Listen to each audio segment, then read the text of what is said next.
Y vamos a leer los versículos del 7 al 15. Juan 16, versículos del 7 al 15. Dice así, el Señor Jesús está hablando a sus discípulos, a los 11 discípulos. Esta mañana no lo decía, pero Judas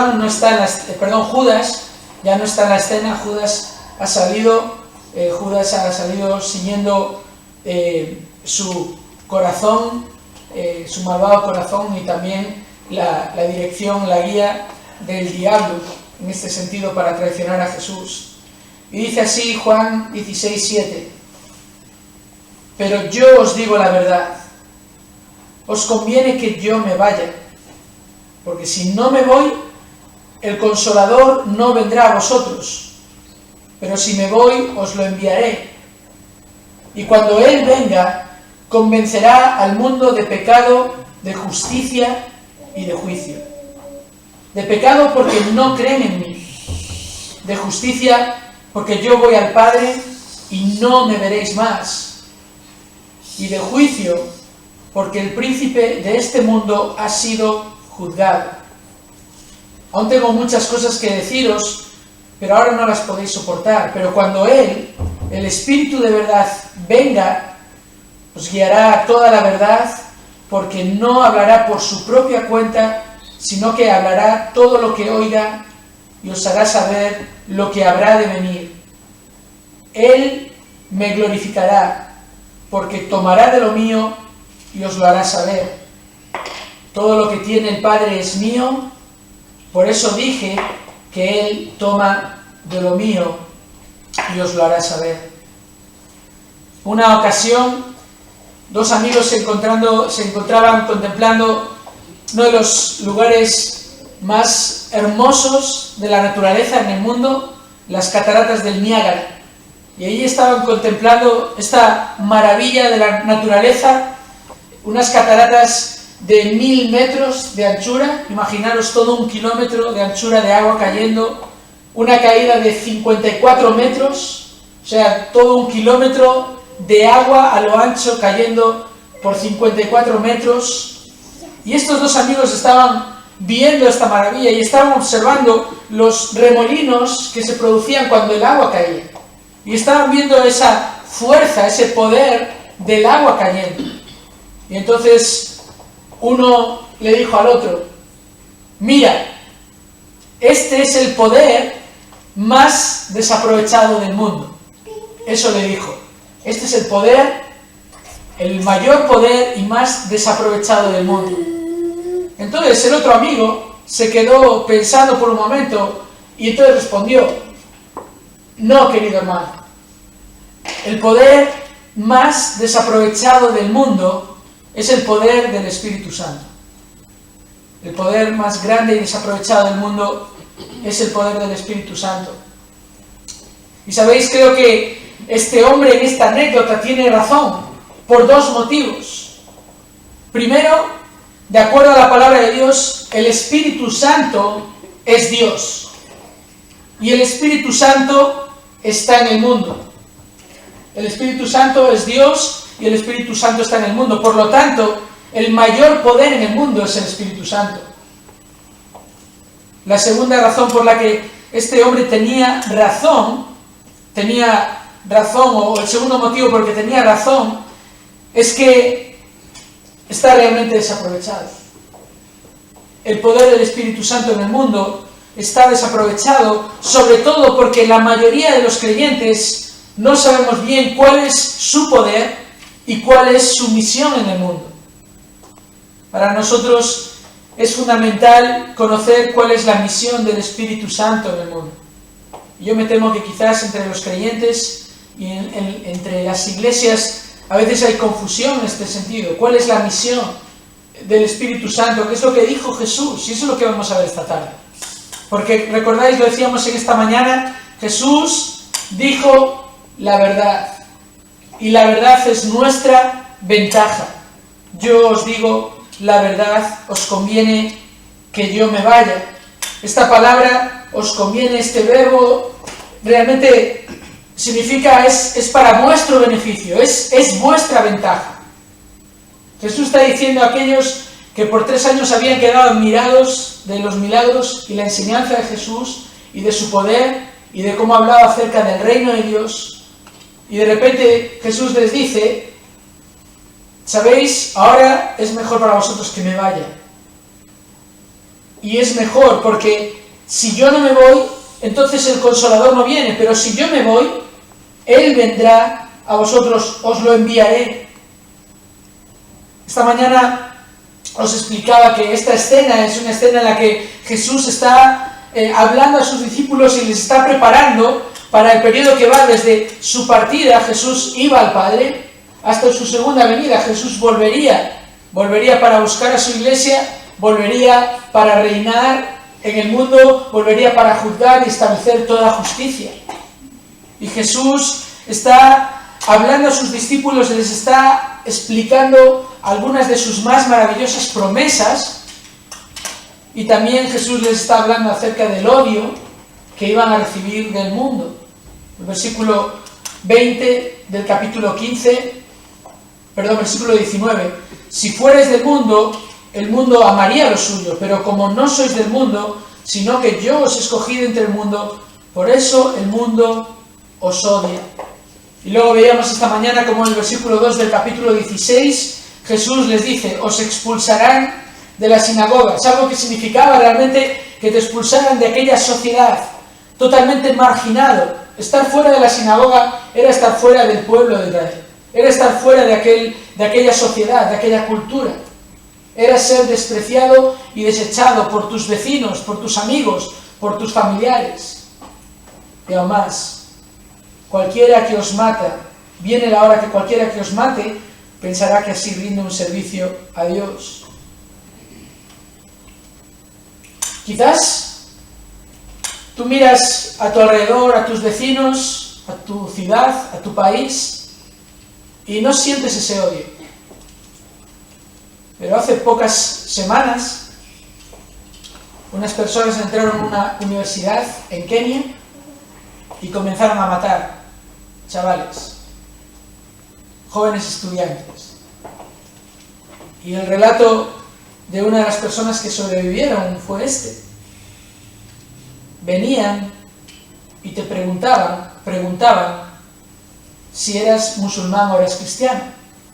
Y si la respuesta era cristiano, te disparaban un tiro en ese lugar. Creo que fueron 143 o algo así, cerca de 150 creyentes en el año 2015 a los que el mundo mató pensando que hacían un servicio a ese Dios. Y quizás nosotros no estamos percibiendo esto, pero nada ni nadie nos dice que vayamos a ser librados de esto. De hecho, la Biblia nos muestra que el panorama no va a ir a mejor. Y la maldad, en ciertos sentidos, en muchos sentidos, está creciendo en el mundo. Y los discípulos de Cristo van a sufrir. Vamos a sufrir. Pero el propósito de Jesús no es tomar a estos 11 hombres y decirles: ¡uf, la que os viene! No, Jesús les está diciendo: confiad en mí, confiad en mí, creed en mí. Esto os lo estoy diciendo para que cuando ocurra, creáis, sigáis creyendo en mí, para que confiéis, para que os deis cuenta de que yo ya lo sabía, de que yo tengo el control. Yo me voy, sí, pero me voy a preparar un lugar para vosotros, y voy a volver, y os voy a tomar, y vais a estar conmigo para siempre. Y no solo os voy a librar de la ira que viene sobre el mundo, la ira que Dios trae sobre el pecador y la maldad de este mundo, no solo os voy a librar de eso, sino que os dejo mi paz. Y yo os la doy, no como el mundo os la da.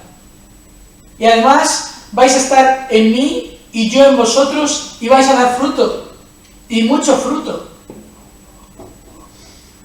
Esta es la situación y este es el propósito de Jesús, que continúen confiando en Él.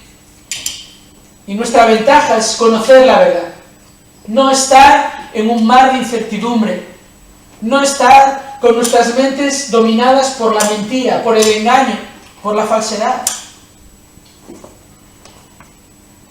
yo os digo la verdad, es lo que dice Jesús, yo os digo la verdad. Jesús está comunicando la verdad a sus discípulos, una verdad que les va a beneficiar, una verdad que les va a fortalecer aún en medio de la persecución, aún en medio de las pruebas, una verdad que les va a proteger, como esta mañana decíamos. Ante la persecución, la verdad nos protege del desánimo. Jesús les dice en el capítulo 16, versículo 1, estas cosas os he dicho para que no tengáis tropiezo. Y ahí la palabra tropiezo habla de algo que te provoca enfado, que te provoca una ofensa, y Jesús está diciendo, mira, esto va a venir, y cuando ocurra, como lo sabes, esto no va a causar que dejes de confiar en mí, o que te preguntes cómo es posible que Dios permite esto en mi vida. No, y no vas a tropezar, no va a ser un problema para tu fe, vas a seguir adelante. Conocer la verdad acerca también de la providencia de Cristo nos protege de la depresión. Aquellos discípulos no estaban llenos de gozo y tranquilos, aunque Jesús les estaba diciendo que sí iba a ser el resultado de sus palabras, de la verdad, pero lo que nos dice el versículo 6 es que están llenos de tristeza. Y ahí la palabra tristeza es una palabra que significa dolor mental, dolor mental. Muchas veces hablamos de cómo nos sentimos, pero los sentimientos surgen en nuestra mente, porque según lo que pensamos y lo que creemos, que entonces ahí es como nos sentimos. Y aquellos discípulos estaban no poniendo su mirada en las promesas de Cristo y en el poder de Cristo y en la providencia de Cristo. Estaban poniendo su mirada en su temor, en su miedo a este odio que iban a sufrir, a esta posibilidad de ser marginados, esta posibilidad de incluso ser matados. Pero Jesús les dice en el versículo 4, os he dicho estas cosas para que cuando llegue la hora os acordéis de que ya os había hablado de ellas. Por lo tanto, la verdad en nuestra mente, la verdad de Cristo en nuestra mente, dominando, controlando, echa de fuera de nosotros ese temor, esa depresión, esa tristeza profunda. Y ahora, como vamos a ver en esta tarde, Jesús les habla del Espíritu Santo.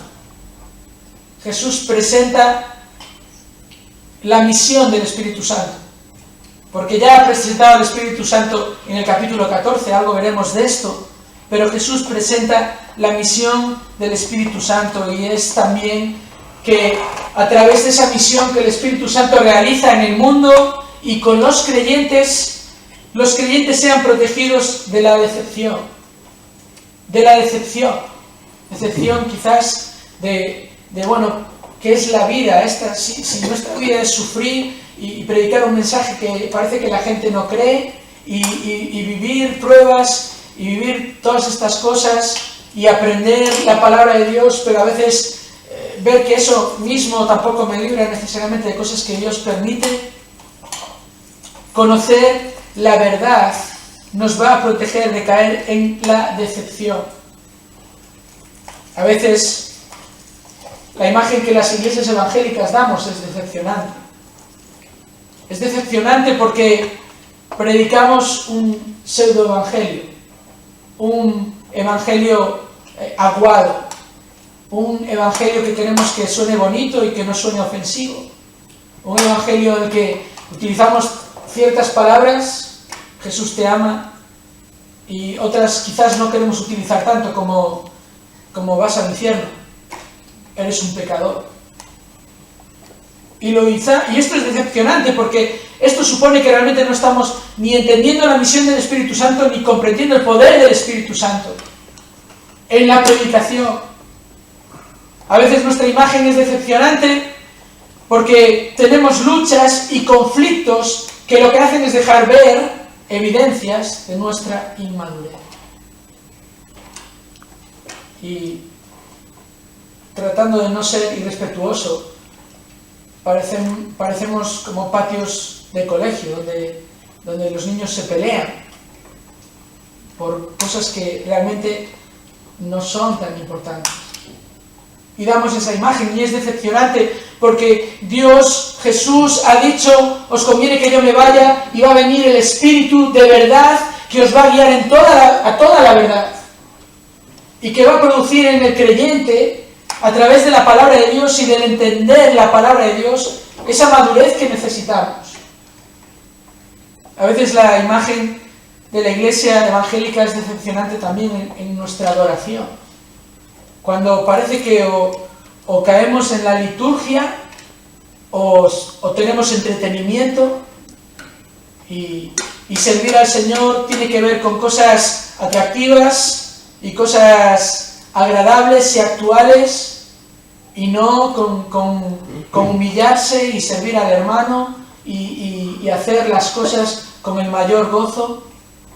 Y a veces venimos a adorar al Señor y caemos o en nuestras rutinas, en nuestras liturgias, o buscamos un entretenimiento en vez de una admiración sincera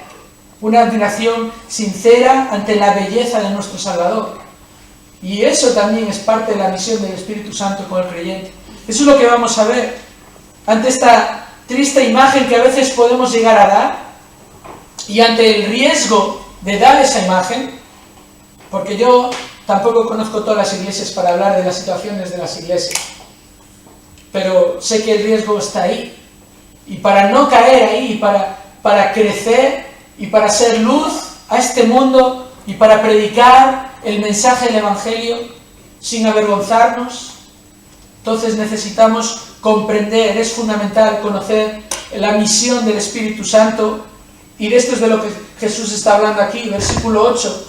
Cuando Él venga, convencerá al mundo. Convencerá al mundo. Este verbo aquí, convencer, significa demostrar que alguien ha cometido un error. Jesús explica que la misión del Espíritu Santo, primero con respecto al mundo, esto es de lo que va a hablar primero, la misión del Espíritu Santo con respecto al mundo, de los versículos del 8 al 11. Y este verbo convencer significa exponer las evidencias del error del mundo y requerir el apropiado arrepentimiento. Realmente este es el significado aquí, ¿eh? El convencer no se trata solo de que la persona, el pecador, vea su pecado, sino de que entienda la respuesta, la reacción que tiene que tener, arrepentirse de ese pecado. Convencer al mundo. Y esta labor de convencer a un pecador de su pecado, es una labor espiritual. La misión de convencer a los que nos pueden llegar a odiar depende del poder sobrenatural del Consolador. No depende de nosotros. Nosotros predicamos el mensaje, pero esa labor tiene que ser espiritual, tiene que ser sobrenatural. Porque la misma Biblia nos dice que no hay nadie bueno y no hay quien busque a Dios. Pablo cita el Salmo 14 en Romanos capítulo 3 para explicar esto. No hay quien busque a Dios, ni siquiera una persona. Nadie en el mundo va a buscar a Dios. Tiene que ser una obra sobrenatural y Jesús lo está explicando, que el Espíritu Santo es quien hace esto. Convencer al mundo de pecado, de justicia y de juicio. Y es interesante que Jesús le llama aquí al Espíritu Santo el Consolador. De hecho, si vamos al capítulo 14, en el versículo 16, Jesús dice: yo os rogaré al Padre y Él os dará otro Consolador para que esté con vosotros para siempre. Aquí en el capítulo 14, Jesús presenta al Espíritu Santo. En el 16 presenta su misión, explica su misión. Pero ¿por qué le llama el Consolador? Incluso, ¿por qué dice de él que es otro Consolador? Esta palabra otro en el versículo 16 es realmente importante, porque lo que está diciendo Jesús aquí es que este otro que viene es otro que es de la misma esencia de Jesús, que está al mismo nivel, que es alguien igual a él, otro como yo, el Consolador. De hecho, el apóstol Juan en su primera carta, y el capítulo 2, versículo 1, utiliza la misma palabra en el griego para referirse a Jesús, solo que ahí se traduce como abogado, pero es la misma palabra en el griego, parakletos. Tanto Jesús como el Espíritu Santo son descritos con la misma palabra, Consolador. Consolador, que es una palabra que tiene un significado amplio que va más allá del hecho de que alguien consuela. Literalmente significa alguien que se viene a poner al lado de otro para caminar con él y para ayudarle. Estudiando estos versículos, la mejor palabra que yo encontré en el castellano, y puede que haya otras, es la que encontré que me parece que mejor explica o traduce esta palabra consolador, es ayudante o ayudador. Es alguien que realmente viene a ayudarnos, es alguien que nos representa, es alguien que nos ayuda, es alguien que consuela. Pero es no solo un representante nuestro o de Dios en nosotros, sino que es un representante de Cristo para el mundo. Y por eso Él es el consolador que convence al mundo de pecado. El mundo está bajo condenación porque ha quebrantado la ley de Dios. Y la Biblia nos dice, por ejemplo, también en 1 de Juan, capítulo 3, versículo 4, que pecado significa infringir la ley de Dios. Juan lo dice así literalmente, eso es lo que es pecado, infringir la ley de Dios. Y el mundo ha infringido la ley de Dios.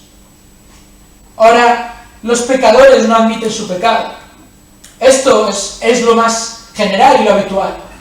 Un pecador es pecador porque Dios dice que es pecador y porque ha infringido la ley de Dios, no porque el pecador diga soy pecador. Y Jesús vino al mundo para dejar al mundo sin excusas. Jesús mismo les está hablando de esto a sus discípulos en el capítulo 15, versículo 22. Jesús dice, si yo no hubiera venido y no les hubiera hablado, no tendrían pecado. Pero ahora no tienen excusa por su pecado. Y no está diciendo Jesús que ahora que Él estaba en el mundo, entonces la gente sí que era pecadora y antes no. Sino que el único hombre que vivió y anduvo por este mundo y en esta tierra, que fue perfecto y sin pecado, dejó en evidencia a todos los demás. Y eso es lo que Jesús dice, ya no tienen excusa. Y la labor del Espíritu Santo es dar testimonio de Jesús. Y cuando se le predica al mundo acerca de Jesús, el Espíritu Santo es el que dice, este Jesús es perfecto. Y es el que hace esa labor de convencer al pecador de su pecado, porque ve a Cristo y que ve, no se ve a sí mismo. Ve quién no es, ve la diferencia. Convence al mundo de pecado. También dice que convencerá, dice el versículo 9, convencerá al mundo de pecado porque no creen en mí. Y ahí está el que la Biblia describe como el mayor de los pecados, Jesús mismo en Juan capítulo 3. La incredulidad es el mayor de los pecados. No creen en mí. Jesús en Juan capítulo 3 dice al final de este capítulo, del versículo creo que es el 20, que la luz vino al mundo y los hombres amaron más las tinieblas que la luz. Esta fue la reacción del mundo cuando la luz del mundo vino al mundo.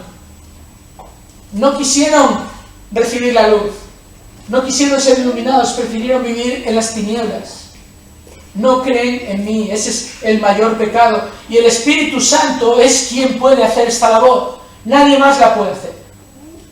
Ningún ser humano puede convencer a otro ser humano de alguien no pecador. Solo podemos poner de ejemplo a Cristo. Y solo el Espíritu Santo puede hacer esa labor que es espiritual, de convencer, de exponer el error, de llamar al arrepentimiento, de convencer al pecador de su pecado y de su necesidad de un Redentor, de un Salvador. Versículo 10. El Espíritu Santo convencerá al mundo de justicia, porque yo voy al Padre y no me veréis más. Y aquí Jesús lo explica claramente. El mundo ya no va a tener aquel que vino, en el versículo 22 del capítulo 15 lo leíamos, si no hubiera venido, no tendrían pecado, pero ahora no tienen excusa por su pecado. Pero ahora el Señor se va a la presencia del Padre, dice, no me veréis más, pero el mundo, a través de la misión del Espíritu Santo, va a seguir viendo la justicia de Dios en Cristo. El mundo trata de justificarse a sí mismo. Esta es la actitud del ser humano. Si hago algo malo, trato de justificarme, trato de poner una razón. Bueno, hay algo, desde las razones como es que yo crecí de esta manera, es que tuve estos problemas, tuve aquellos otros, o justificarse señalando a otros, es que otros también lo hacen. El ser humano trata de justificarse a sí mismo, de hecho trata de establecer su propia justicia. Pero Jesús, con su vida perfecta, demostró cuál es la verdadera justicia, aquella que Dios acepta. Solo hay una persona que vivió en este mundo que fue aceptada por Dios, por su vida, y ese fue Jesús. El apóstol Pedro, en su primer sermón en Jerusalén, cita al profeta David, cita el Salmo 16 para hablar de Cristo, y dice, Hechos 2, 31 y 32, David habló de la resurrección de Cristo, y dice que ni fue abandonado en el Hades, ni su carne sufrió corrupción. A este Jesús resucitó Dios, de lo cual todos nosotros somos testigos. Ahora, ¿veis lo que Pedro está explicando aquí? La única persona que no fue abandonada en el Hades, que no merecía que su carne sufriera corrupción, fue este Jesús a quien Dios resucitó. Y de esto dan testimonio aquellos que le vieron y le conocieron.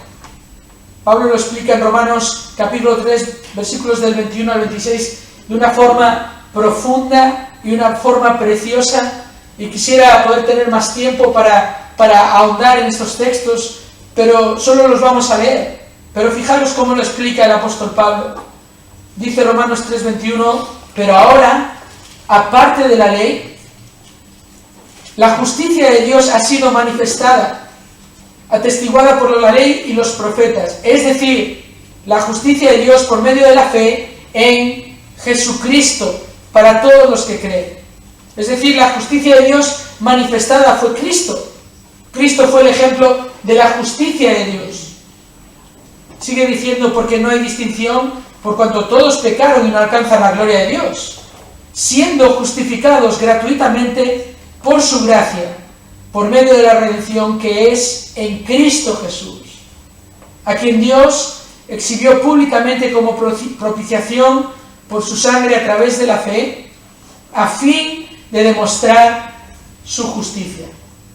A fin de demostrar su justicia, porque en su tolerancia Dios pasó por alto los pecados cometidos anteriormente para demostrar en este tiempo su justicia, a fin de que Él sea justo y sea el que justifica al que tiene fe en Jesús.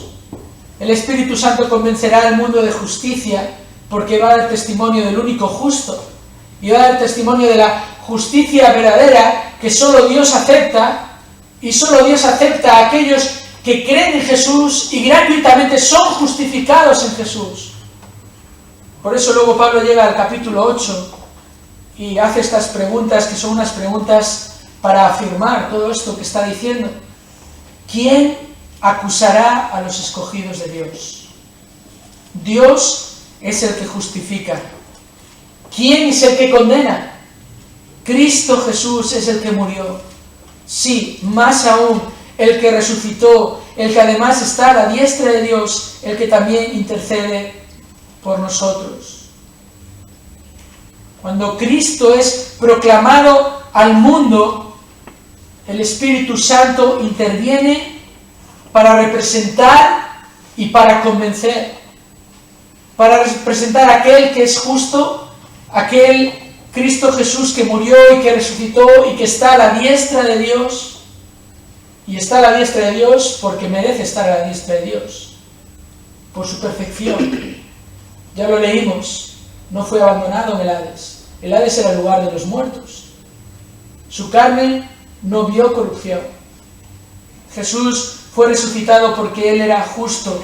Y el Espíritu Santo, cuando Cristo es proclamado, cuando su persona, su perfección y su obra y su justicia son proclamadas, el Espíritu Santo actúa y convence de justicia.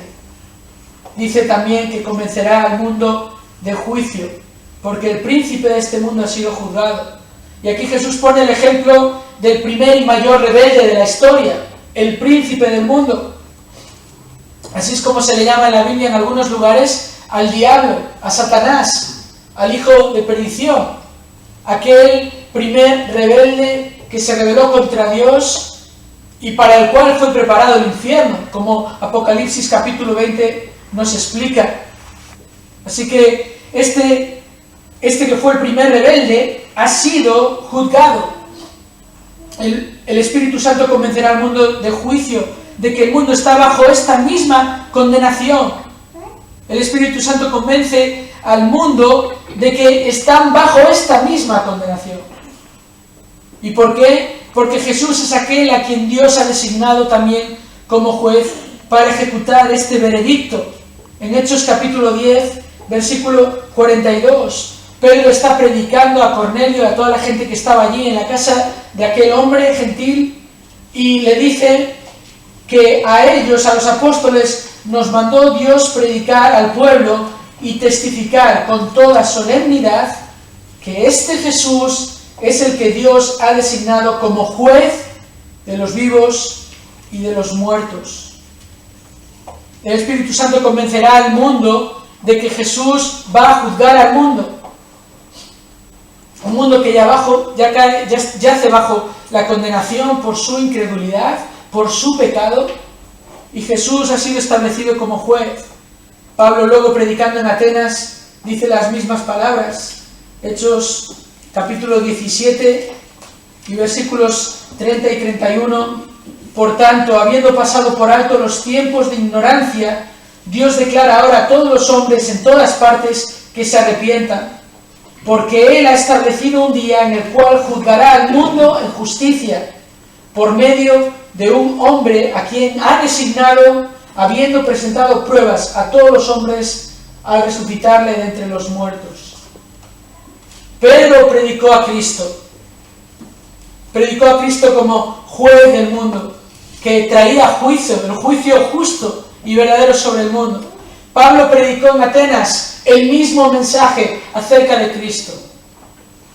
El Espíritu Santo en casa de Cornelio convenció a aquellos que estaban allí de su pecado, de la justicia de Cristo, del juicio que caía sobre ellos, y se arrepintieron y creyeron.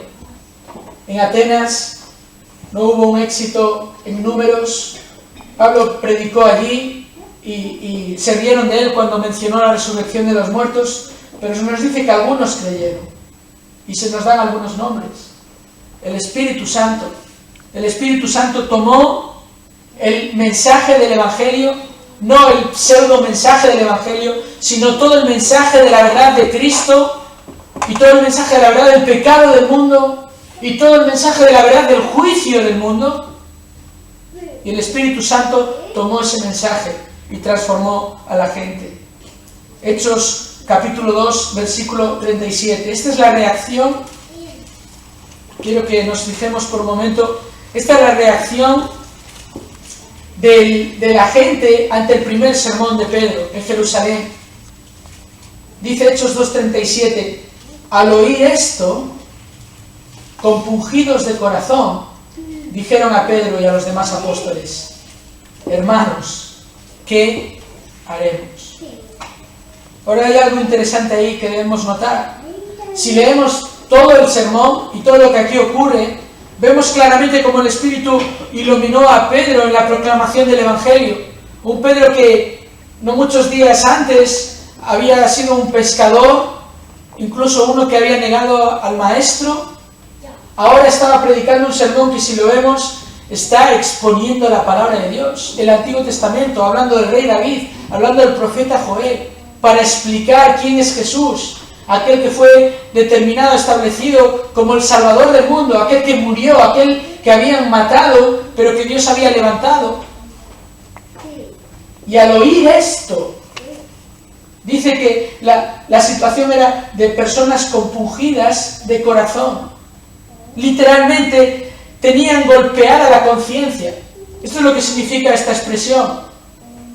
El Espíritu Santo golpeó la conciencia de aquellas personas que dijeron, ¿qué haremos? Y entonces Pedro dijo, arrepentíos y sed bautizados cada uno de vosotros en el nombre de Jesucristo para perdón de vuestros pecados y recibiréis el don del Espíritu Santo. El Espíritu reveló la gloria de Cristo a través de aquel mensaje, de aquella proclamación del Evangelio. Y el Espíritu Santo golpeó la conciencia, golpeó el corazón de los pecadores. Convenció de pecado, de justicia y de juicio. ¿Podemos nosotros golpear la conciencia de los pecadores? ¿Tenemos nosotros ese poder? ¿Podemos acaso predicar el mensaje del Evangelio sin la ayuda del Espíritu Santo? Predicamos a los que no nos quieren oír. Predicamos a aquellos que incluso nos pueden llegar a odiar y a marginar. Y la solución entonces es cambiar el mensaje. La solución es cambiar el método. No, porque no depende de nosotros. El mensaje tiene poder. Romanos 1:16 es el poder de Dios para salvación a todo el que cree. El Espíritu Santo tiene el poder. Y Jesús le dice a sus discípulos: vais a predicar este mensaje, os van a odiar, pero algunos van a creer. ¿Por qué? Porque el Espíritu a quien yo enviaré va a convencer a través de este mensaje, a través de este método de la predicación. Como Pablo explica en 1 Corintios capítulo 1, que esto es lo que le agradó a Dios, salvar a los que habían de creer por medio de la predicación de la cruz, por medio de la predicación del Evangelio. Por eso el hecho de que nuestra evangelización llegue a ser decepcionante tiene que ver con nuestra falta de confianza en el poder del Espíritu Santo. Si confiamos en el Espíritu Santo, prediquemos el mensaje y dejemos que el Espíritu Santo haga su labor. Porque el Espíritu Santo es el que tiene el poder para golpear el corazón de los pecadores. Paul Washer escribe estas palabras. Dice: aquellos predicadores que rehúsan hablar del pecado no tienen base para esperar que el Espíritu de Dios esté obrando entre ellos para llevar a los hombres a Cristo. Los que rehúsan hablar del pecado, que no piensen que el Espíritu va a actuar.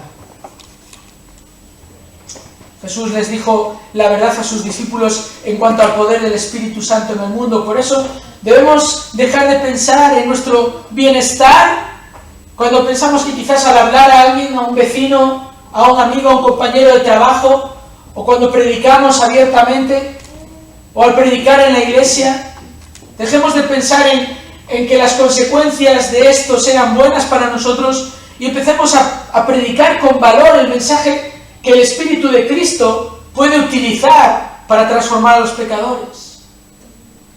No podemos ignorar nuestra misión. No podemos ignorar tampoco quién tiene el poder de usarnos para convencer al mundo.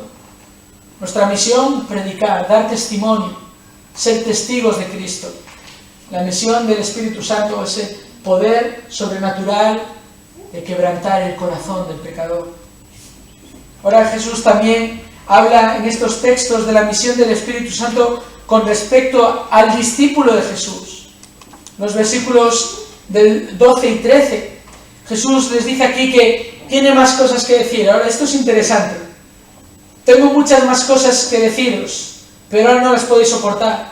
Ahora Jesús no está diciendo: hay tanto que os quiero decir, pero me tengo que ir, ya no me da tiempo.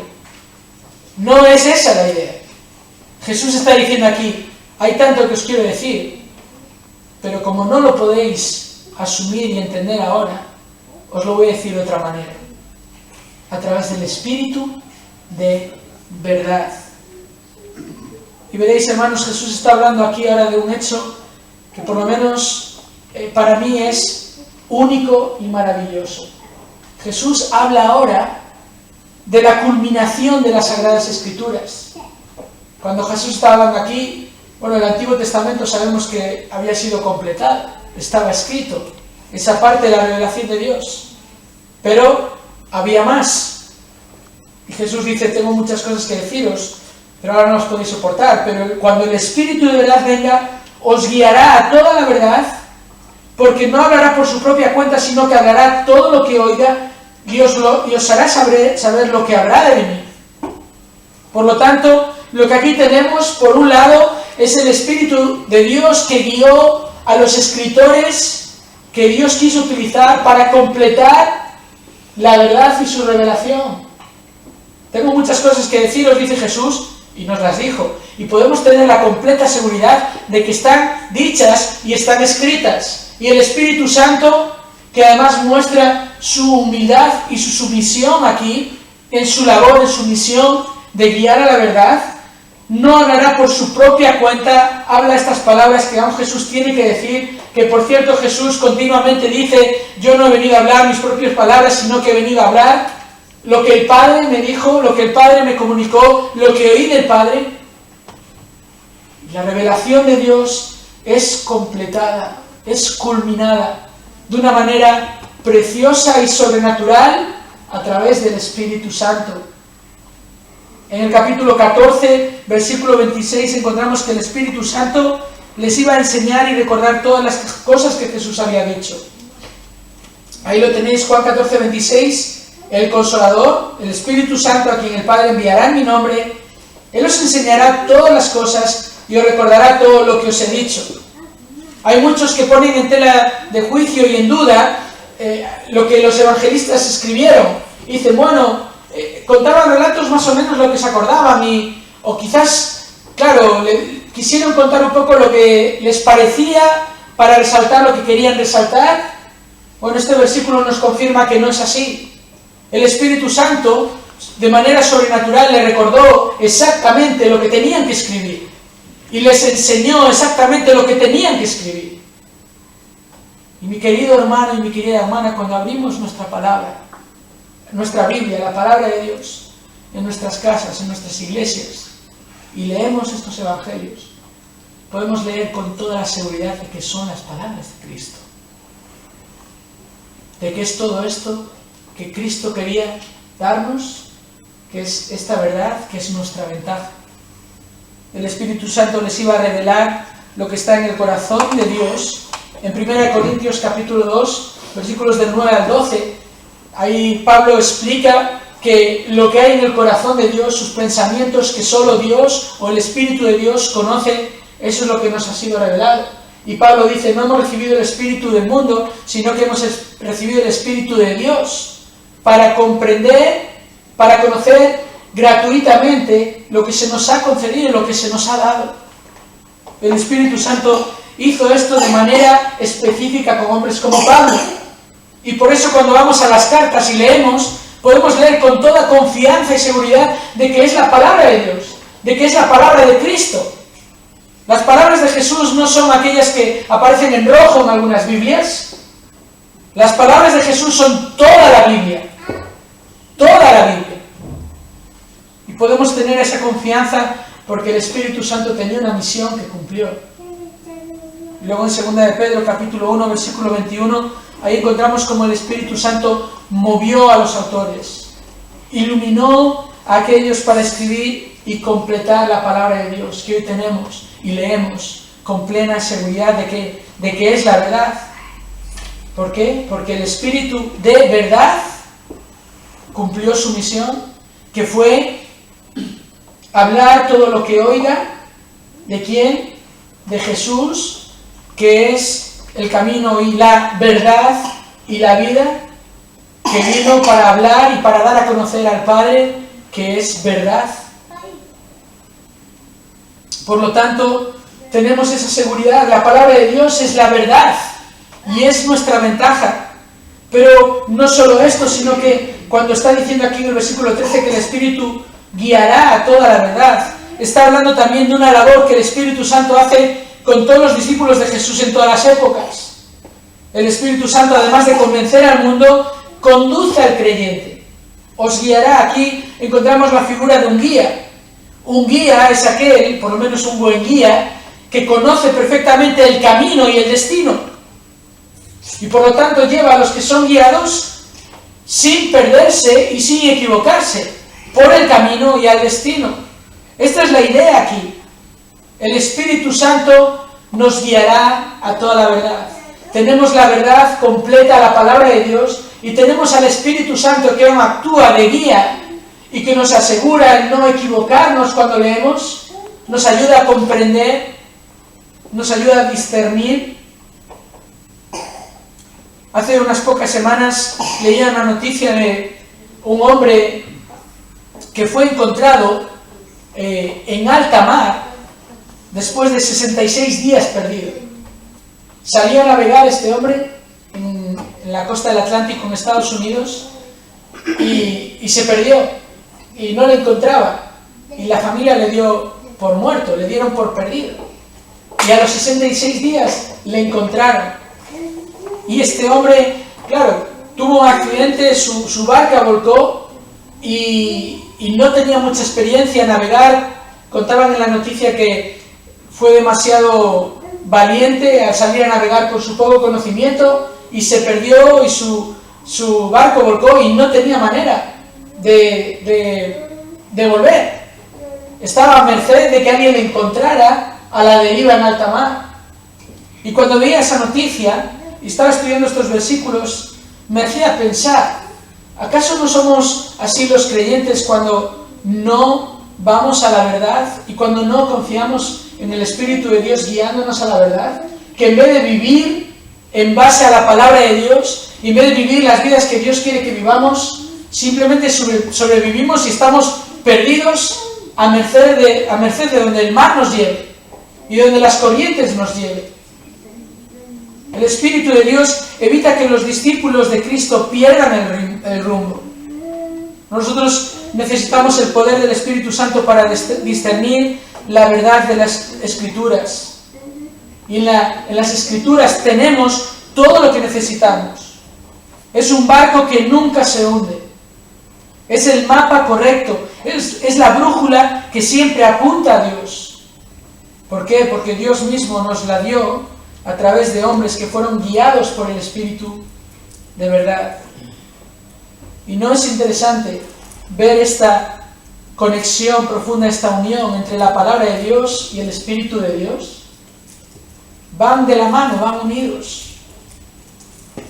Pablo dice en 1 Corintios 2, 14, 16, el hombre natural no acepta las cosas del Espíritu de Dios porque para él son necedad y no las puede entender porque se disciernen espiritualmente. En cambio, el que es espiritual juzga todas las cosas, pero él no es juzgado por nadie, porque ¿quién ha conocido la mente? Deberíamos estar navegando hacia la madurez. Deberíamos estar siendo guiados por la palabra de verdad y por el Espíritu de verdad. Pero quizás muchas veces estamos perdidos en el mar de la ignorancia o en el mar del infantilismo. El autor a los Hebreos tiene que decir palabras muy serias a aquellos a quienes iba a dirigir esta carta. En el capítulo 5, versículo 11 les dice: tenemos mucho que decir y es difícil de explicar, puesto que os habéis hecho tardos para oír. Pues aunque ya debierais ser maestros, otra vez tenéis necesidad de que alguien os enseñe los principios elementales de los oráculos de Dios. Y habéis llegado a tener necesidad de leche y no de alimento sólido, porque todo el que toma solo leche no está acostumbrado a la palabra de justicia porque es niño. Pero el alimento sólido es para los que han alcanzado madurez, los cuales por la práctica tienen los sentidos ejercitados para discernir el bien y el mal. Y esta es la imagen decepcionante de las iglesias. Cuando no hay madurez, no tendría por qué haberla. Tenemos la verdad y tenemos al Espíritu de verdad. Lo que nos falta es esa sumisión a la palabra y ese amor por la palabra y ese confiar en el poder del Espíritu de Dios que nos guía a la verdad. Una última cosa rápidamente, porque Jesús dice algo más en cuanto a la misión del Espíritu Santo.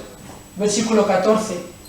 Jesús dice: Él me glorificará porque tomará de lo mío y os lo hará saber. Él me glorificará.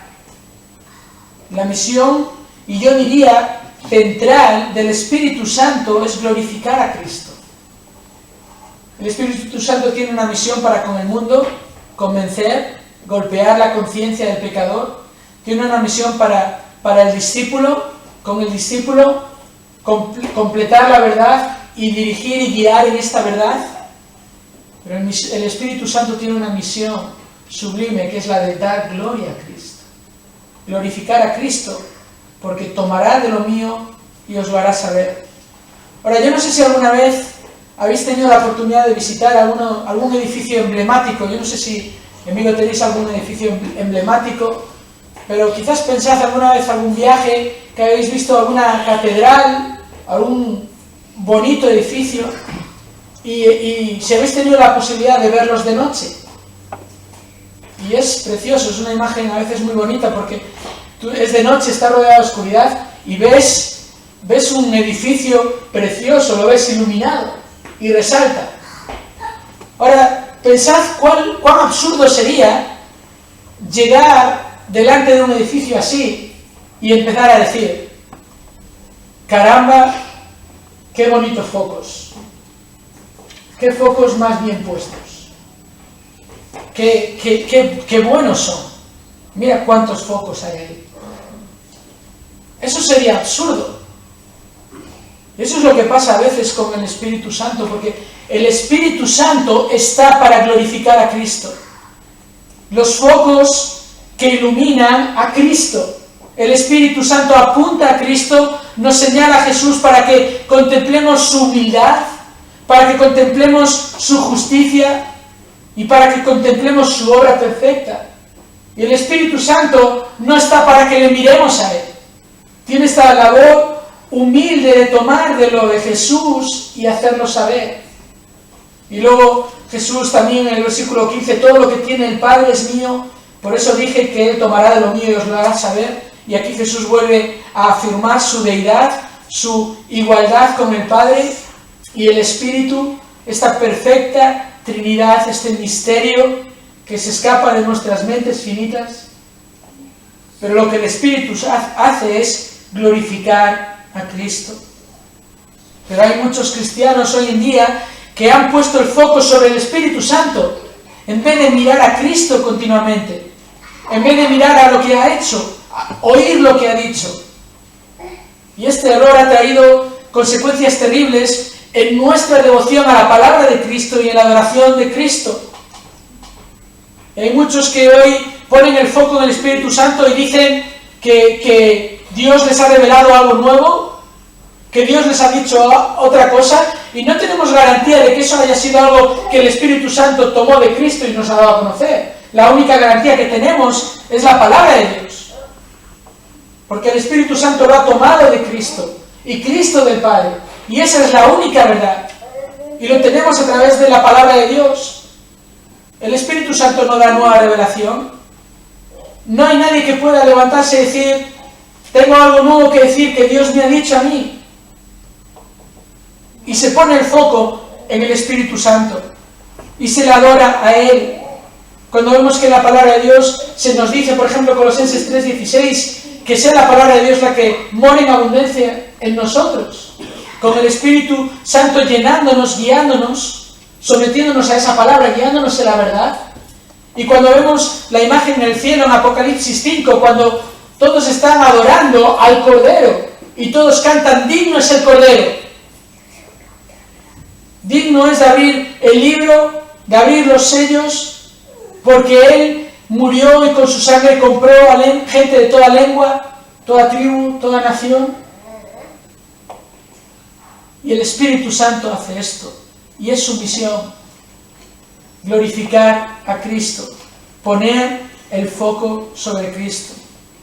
La misión más importante del Espíritu Santo no es dar poderes mágicos, no es dar dones espectaculares, no es sanar enfermedades.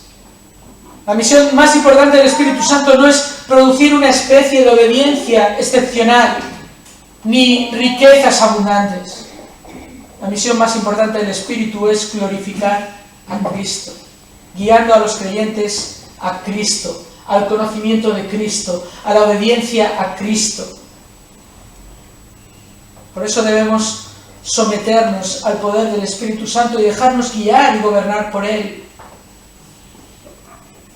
Steve Lawson escribió estas palabras: cuanto mayor es nuestra teología, y con esa palabra quiere decir nuestro conocimiento de Dios, cuanto mayor es nuestro conocimiento de Dios, mayor será nuestra doxología.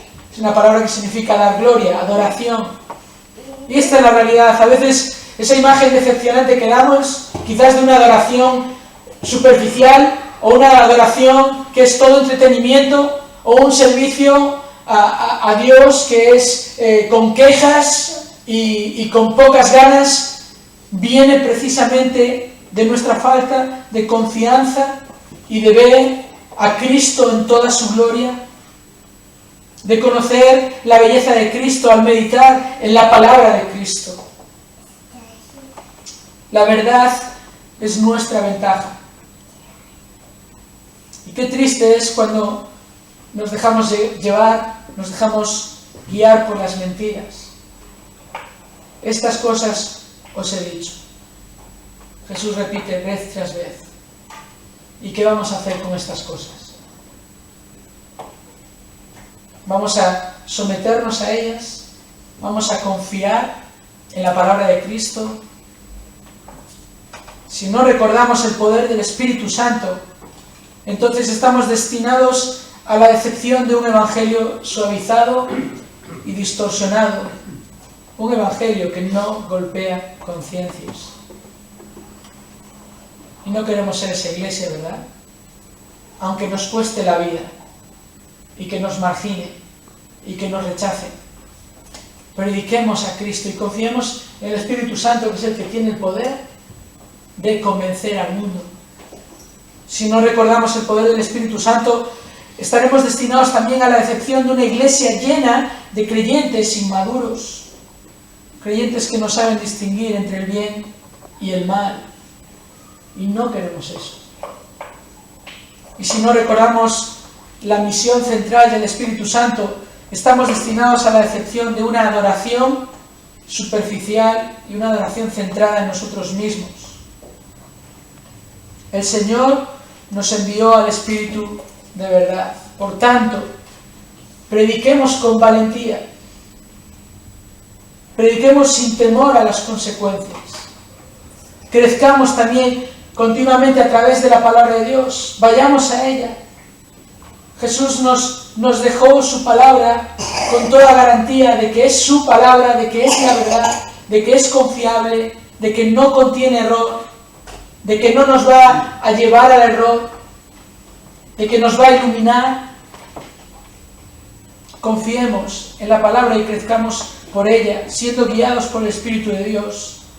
Y por último, también adoremos con sinceridad, pongamos nuestra atención en Cristo. Hermanos, Cristo es glorioso. Lo recordamos en esta mañana, cuando leíamos aquel salmo de Dios que se digna mirar, Dios que está en los cielos y se digna mirar. ¿Y qué fue eso? Eso fue enviar a Cristo. Eso fue Dios haciéndose hombre, manifestado en carne, como dice Pablo en 1 Timoteo 3. Fue su humillación, y esa es su gloria. Y luego fue su obediencia completa y hasta la muerte, y esa es su gloria. Y luego fue su victoria sobre la muerte, y esa es su gloria. Y luego fue enviar al otro Consolador, al Espíritu de Dios, para que esté en el mundo y en los creyentes, y esa es su gloria. Por eso quiero animaros, hermanos, y espero que haya sido de bendición para todos en este día el recordar que la verdad es nuestra ventaja. Vamos a terminar con una oración.